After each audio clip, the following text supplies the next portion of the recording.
ہمارے گھر میں بھی کافی ڈفرینٹ ریسیپیز بنی ہیں، پائے بھی بن گئے ہیں ہمارے گھر، اور یہ جو قورمہ وغیرہ ہوتا ہے یہ بھی بنا ہے، اوجڑی بھی بنائی تھی مگر میں نے کھائی نہیں۔ دال گوشت بنا، گیا گوشت بنا، بس آج کل ہر چیز میں ہے گوشت گوشت ہی نظر آئے گا سب کو۔ آپ لوگ کوئی ریسیپیز کا آئیڈیا میرے ساتھ شیئر کیجیے گا کہ آپ نے کون کون سی ریسیپیز بنائی ہیں اس عید پہ اور عید کے بعد، اور مجھے بتائیے گا کہ میں کیا بناؤں۔ آج سے تو بچوں کی چھٹیاں بھی ختم ہو گئی ہیں آن لائن کلاسز کی نا، آج فرسٹ لیکچر آ گیا ہے تو 6 اگست تک تھیں بس، آج سے ختم۔ اب آج انہوں نے ٹیوشن بھی جانا تھا مگر میرا کوئی موڈ نہیں ہے ٹیوشن بھیجنے کا، بچے ابھی تک سو رہے ہیں، بہت لیٹ نائٹ تک جاگتے رہے ہیں سب۔ چھٹیوں میں تو نارملی سب کی روٹین خراب ہو جاتی ہے نا، تو اب ان کی روٹین سیٹ کروں گی، پھر انشاءاللہ ان کو کل سے ٹیوشن بھیجوں گی۔ تو ان کے بابا تو گئے، میں کر دوں، اپنے فرینڈس کے ساتھ گئے ہیں، وہ ادھر انجوائے کر رہے ہیں، 2 دن کے سفر کے بعد وہ وہاں پہنچے ہیں کل رات کو، تو اب 1 ویک تو لگ ہی جائے گا ان کو آنے میں۔ مجھے بھی پہاڑی علاقے بہت پسند ہیں مگر جو ادھر کے راستے اور سفر ہوتے ہیں نا، جو چڑھائیاں ہوتی ہیں، مجھے ان سے بہت ڈر لگتا ہے۔ یہ پکچرز ہیں عید کے سیکنڈ ڈیز کی، انہوں نے بلیک کلر کے کپڑے پہنے تھے، اور یہ میرے بیٹے کو نا گنز کا بہت زیادہ شوق ہے، تو بس جب بھی ٹوائز مانگتا ہے کہ ایک گنز لا کے دو، اس بار تو تلوار مانگ رہا تھا، بس اس کے ارادے بہت خطرناک ہیں۔ میرے ہسبینڈ کے جو فرینڈ ہیں ان کی مسز میری بھی فرینڈ ہے، میں نے آپ سے شیئر کیا تھا، تو یہ عید کے سیکنڈ ڈے ان کے بچے آئے تھے، تو پھر بچے خوش ہو گئے تھے، مل کر کھیلتے رہے ہیں یہ۔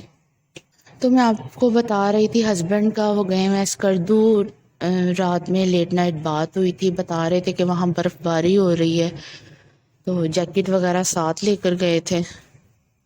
بات تو خیر زیادہ ہو نہیں پاتی کیونکہ وہاں سگنل کا بہت زیادہ پرابلم رہتا ہے، کال ہی نہیں وہاں ملتی ہے نا، سگنل ڈراپ ہو جاتے ہیں، تو بہت مشکل ہوتا ہے کہ کال مل جائے اور بات ہو جائے اور انسان خیریت پوچھ لے۔ تو پھر ان جگہوں پر انسان گیا ہو تو پھر ظاہر ہے پیچھے سے ٹینشن لگی رہتی ہے نا، اور اوپر سے وہاں سگنل کا پرابلم بھی ہو، تو خیر اللہ تعالیٰ سب کی حفاظت فرمائے۔ وہ 8-10 دوست مل کے گئے ہیں، خیر خیریت سے سب واپس آئیں، اپنے اپنے گھروں میں خیریت سے سب واپس آئیں۔ تو یہ پکچرز ہیں عید کے 3rd ڈے کی۔ میں کبھی بھی جو دور والی جگہ ہیں، پلیسز ہیں، وہاں گھومنے نہیں گئی، بس یہاں پاس پاس ہی ہم گھوم لیتے ہیں، فورٹرس چلے جاتے ہیں، سندھ باد چلے جاتے ہیں، مطلب بچوں کو لے کے۔ تو اب جب سے یہ کووڈ-19 آیا ہے تو اس کے بعد سے تو اور بھی زیادہ کم ہو گیا باہر نکلنا، ریلیٹیوز کی طرف جانا بھی کافی زیادہ کم ہو گیا ہے۔ اگر آپ چلے بھی جاتے ہو تو ہمیں نہیں نہ پتہ، پھر کچھ لوگ ہوتے ہیں بہت زیادہ اس کی ٹینشن لیتے ہیں نا، تو پھر ظاہر احتیاط ہی کرنی چاہیے ہر کسی کے گھر جانے کی نا۔ تو بس اس عید پہ یہی سمجھ لیں کہ عید گھر پر ہی گزری ہے، عید کہیں بھی نہیں جا سکے، کہیں بھی نہیں، تو گھومنے والی جگہ پہ بھی نہیں جا سکے۔ ہسبینڈ تو ویسے ہی اسکردو چلے گئے ہیں۔ تو جناب یہ ہے لیٹ نائٹ کریونگ، تو جب رات کو سونا نہیں، دیر تک جاگنا ہے، تو پھر بھوک تو لگے گی نا۔ تو بچے کہہ رہے تھے کہ ماما کھانا ہے ہم نے برگر، تو پھر عید کے 3rd ڈے نائٹ کی آئی تھنک یہ ویڈیو ہے۔ ہم بچپن سے ہی سنتے آ رہے ہیں کہ عید تو بچوں کی ہوتی ہے، تو پتہ نہیں تھا کیا ہوتا ہے، عید تو بچوں کی ہوتی ہے، لیکن اب پتہ چلتا ہے کہ واقعی ماؤں کو ہوتا ہے، بچوں کا یہ لے لیں، یہ کر لیں، بچوں کو تیار کر لیں، عید واقعی بچوں کی ہوتی ہے، میں اب اس چیز کو مانتی ہوں۔ تو بچے ہوتے ہیں بے فکری والی زندگی، تو بس تیار ہو لیا، کھیل لیا، کھا لیا، پی لیا۔ مگر آج کے دور میں بھی بہت سے لوگ ایسے ہیں جو زندہ دل ہیں، اپنی بہت زیادہ کیئر کرتے ہیں، اپنا بہت زیادہ خیال رکھتے ہیں، بچوں کے ساتھ ساتھ اپنا بھی خیال رکھتے ہیں، اپنے آپ کو بھی ٹپ ٹاپ رکھتے ہیں، تو کم ہی ہوتے ہیں ایسے لوگ۔ تو زیادہ تر جو ماں نے اپنی تیاری شیاری کرنی ہوتی ہے وہ بس بچوں سے پہلے پہلے ہی ہوتا ہے۔ تو خیر خوشی بھی تو بچوں کے ساتھ ہی ہے نا، بچوں کے بغیر تو میں کہتی ہوں آپ کی زندگی کچھ بھی نہیں ہے، خالی ہے، ویران ہے، بنجر ہے، تو انہی کے ساتھ آپ کی ہر خوشی ہے۔ تو جب یہ تیار ہو جاتے ہیں، یہ خوش ہو جاتے ہیں، آپ ان کی چیزیں پوری کر دیتے ہیں، تو آپ کو ایسے ہی لگتا ہے کہ جیسے آپ نے اپنی کر لی ہیں۔ تو اپنا آپ ہی ہوتا ہے نا اپنی اولاد، اللہ تعالیٰ ہر شادی شدہ انسان کو صاحب اولاد کرے، اس کو اولاد کا دکھ نہ کبھی دکھائے۔ اور سب سے بڑی بات میں یہ کہوں گی کہ جن کی اولاد نہیں ہوتی نا، ان کا دکھ چھوٹا ہے، جن کو اللہ تعالیٰ اولاد دے کے واپس لے لیتا ہے نا، وہ دکھ بہت بڑا ہے، وہ نہیں سہا جاتا۔ اس لیے میں یہی کہتی ہوں ہمیشہ کہ اللہ تعالیٰ اولاد دے، مگر دعا اللہ تعالیٰ سے یہ مانگو کہ زندگی والی، تندرستی والی اور نصیبوں والے اولاد دینا۔ یہاں تو اللہ دے نا، اور اگر اللہ دے تو اسے واپس نہ لے کسی سے۔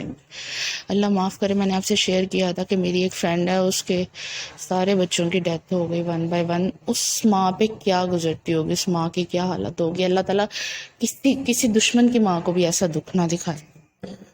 یہ جو میرے پاس عید کی ویڈیوز تھیں، ان کو میں نے پہلے سے ہی سیو کر لیا ہوا تھا، تو وہ بس کچھ آگے پیچھے ہو گیا ہے۔ میرے پاؤچ پہ اسٹمک لکھا ہوا آ گیا وہ، جبکہ لاسٹ پہ تھا۔ تو یہ ہے میری جان کا ٹکڑا۔ الحمدللہ اللہ تعالیٰ نیک نصیب کرے میرے تینوں بچوں کے، لمبی زندگی سے، تندرستی دے۔ ویسے میں ہوں ذرا اسٹرکٹ مدر، مجھے غصہ بہت جلدی آ جاتا ہے، اور بچوں کو پھر مجھ سے نا مار بھی پڑتی ہے۔ اور ان کے بابا نہیں ان پہ ہاتھ اٹھاتے، وہ ذرا نرم دل ہیں، وہ اٹھا بھی نہیں سکتے، اور ان کے سامنے میں بھی نہیں اٹھا سکتی، ان سے برداشت بھی نہیں ہوگا۔ یہ ہے کہ جب وہ گھر نہیں نہ ہوتے، پھر ان کی طرح میرے ہاتھوں ٹھکائی ہوتی ہے بچوں کی نا۔ ظاہر ہے آج کل کے بچے جیسے ماؤں کو ستاتے ہیں، تو ماؤں کا تو گزارا ہی نہیں ہے، ہمیں بھی تو پڑی ہے بچپن میں، ہر ماں ہی مارتی ہے۔ تو اولاد کو بدگمانی نہیں کرنی چاہیے ماں باپ سے کبھی بھی۔ تو جناب یہ تھی میری آج کی ویڈیو، اور عید بھی لوگ بھی اسی کو سمجھیں، اور اس پکچر پہ تھوڑا سا عمل ضرور کیجیے گا سب، مگر اس پہ عمل کرنا بہت مشکل ہے۔ سب کچھ بنائیں، سب کچھ کھائیں، کوئی بات نہیں، مگر کھانے وقت تھوڑی سی احتیاط کریں نا، کہ کتنا مناسب کھانا ہے، کتنا نہیں کھانا۔ کچھ لوگ کھانے کے وقت بہت زیادہ کریزی ہو جاتے ہیں، اس چیز کا خیال رکھیں۔ فیڈ بیک ضرور دیجیے گا، اپنا خیال رکھیے گا، دعاؤں میں یاد رکھیے گا۔ ٹیک کیئر، اللہ حافظ۔